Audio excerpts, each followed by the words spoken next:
Hello everyone! Kumusta kayo? Samahan niyo pala akong mag-almusal. Dahil for today's video, babalik tayo sa training center dahil nga hindi tayo natuloy ng nakaraan. Thank you pala kay Daddy Jet sa breakfast. So ayan nga, nakaligo na ako at si Daddy Jet pala yung magbabantay ngayon kay Jacob kasi day off niya today. So ayan, nagmamadali na ako kasi late na ang lola niyo. Anong oras na to?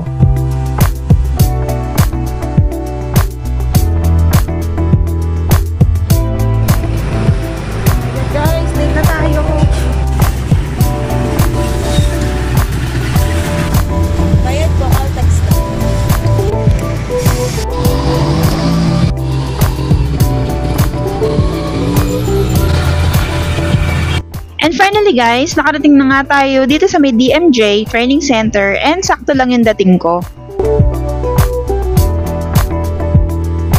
Isang ko ni client, mahirap ko siya i-drain. Okay. Kaya buffer lang, tsaka file muna, tsaka i-buff natin. So yung first topic nga namin kanina dyan guys is about cleaning ng nails. Ayan, kung paano ba maglinis or yung tamang proseso ng paglilinis ng mga kuko.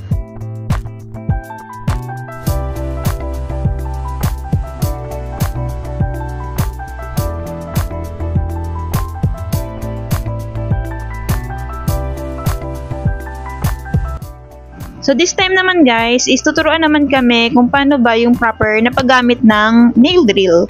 Dahil nga po magpo-proceed kami sa soft gel extension, so kailangan maalis yung mga shine ng kuko ni client.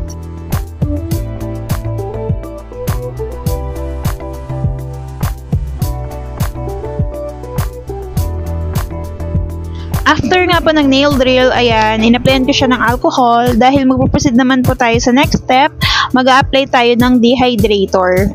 After nga po ma-apply ng dehydrator, is ngayon naman po is magpo-proceed tayo sa next step which is mag-a-apply tayo ng primer. After nga po ma-apply ng primer, mag-a-apply naman po tayo ng glue gel. Yung gamit namin dito is yung kay JL Essential. After nga pang malagyan ng glue gel, is i-cure naman siya sa UV lamp, then proceed kami sa pag-a-apply ng fake nails.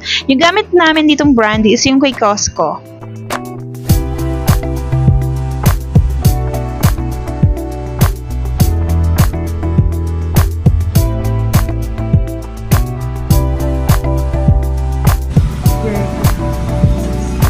And after ma-cure guys sa UV lamp, ngayon naman guys is ikakat naman natin sa length desire ni client. After nga po ng cutting, ngayon naman po is isi-shape naman natin siya sa shape desire ni client.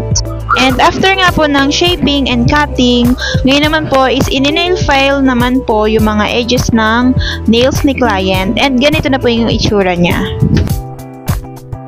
Gagamitan po ulit natin siya ng nail drill para ma-blend yung soft gel tips or soft gel extension sa natural nails ni client. And after nga po ng blending, ngayon naman po is proceed tayo sa next step. Mag-a-apply po tayo ng base coat. And i-cure naman po siya sa UV lamp. And after nga po mag-cure, ganito na yung itsura niya. And proceed naman po tayo sa pag-a-apply ng gel polish.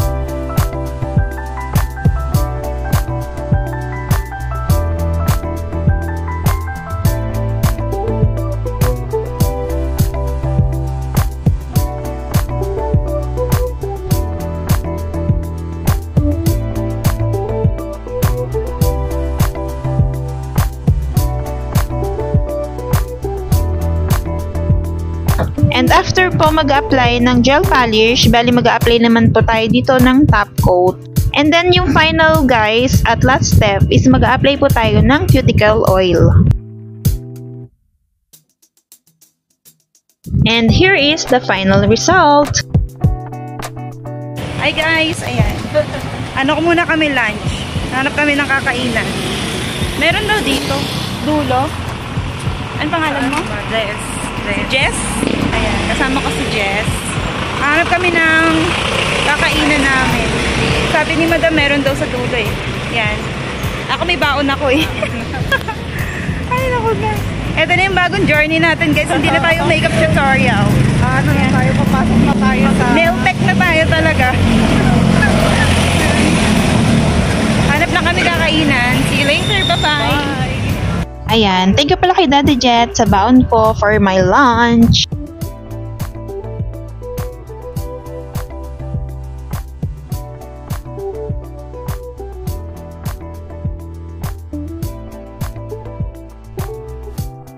Nag-start na pala ako ditong i-prep yung nails ni client tapos a-apply natin ng gel polish. In-applyan ko na din pala yan ng dehydrator, primer at base coat.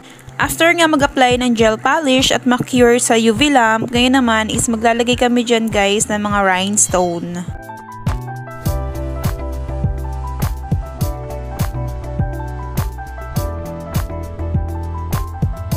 After nga maglagay ng rhinestone, ngayon naman guys is maglalagay kami ng mga nail sticker design sa nails ni client. Flower design nga pala guys yung napili namin na ilalagay sa nails ni client. And super cute lang nito guys, and madali lang siya gawin and madali lang siyang i-apply. Tapos i-top coat po ma'am. Yeah ma'am, pakis-seal po ah.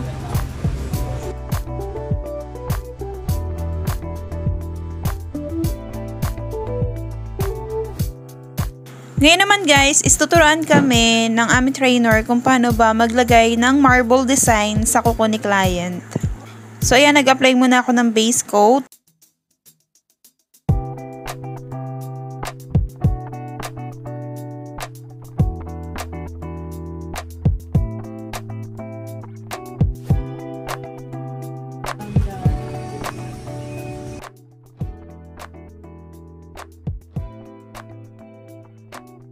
Ngayon naman guys, yung next na ituturo sa amin ng trainer namin is polygel extension. And habang waiting pa kami sa model namin para sa polygel extension, is magpa-freestyle muna kami ng nail art sa soft gel tips.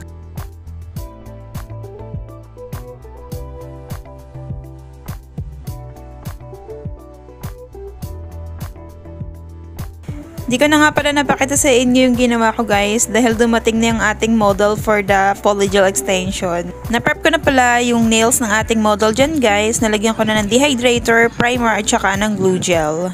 Then tsaka susukatan ng soft gel tips dahil ito po yung gagamitin natin pang hulma para sa polygel extension.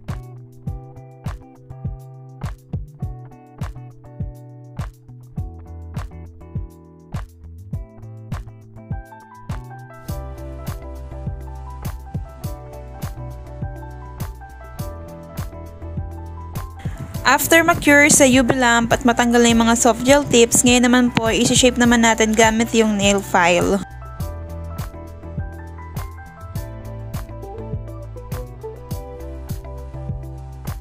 And then yung next step na ituturo sa amin is paano ba i-blend itong polygel extension sa natural nails ni client.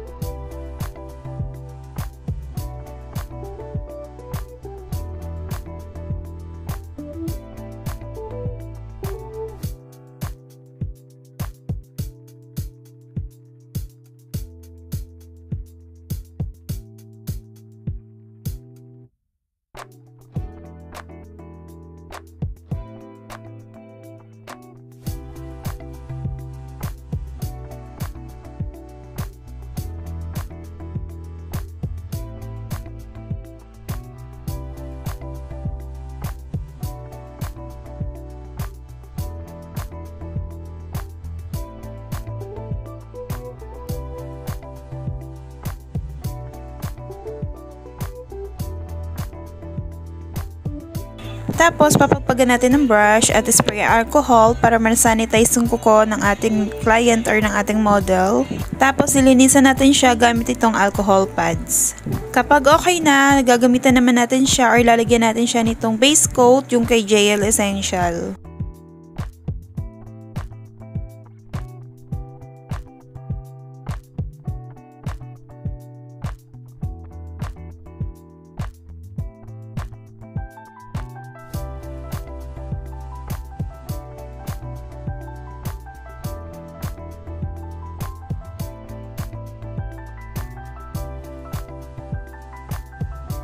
Ngayon naman guys, tuturuan naman kami kung paano mag-nail art.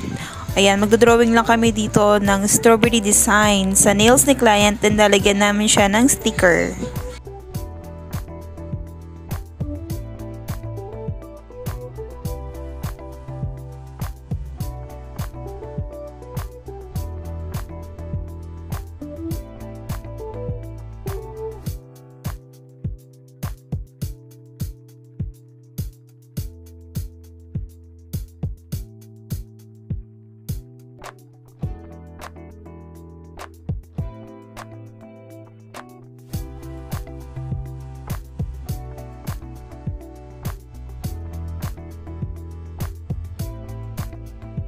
Lalagyan na lang to ng top coat guys and almost done. And finally, we almost done guys. Maglalagay na lang ako dito ng cuticle oil sa nails ni client and here is the final result.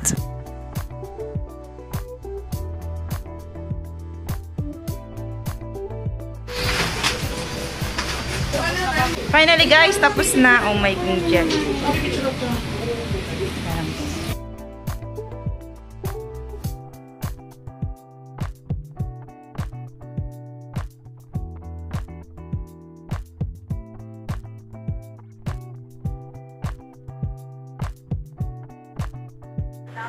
Hi guys! Bahay na ako. Grabe, pagod so much.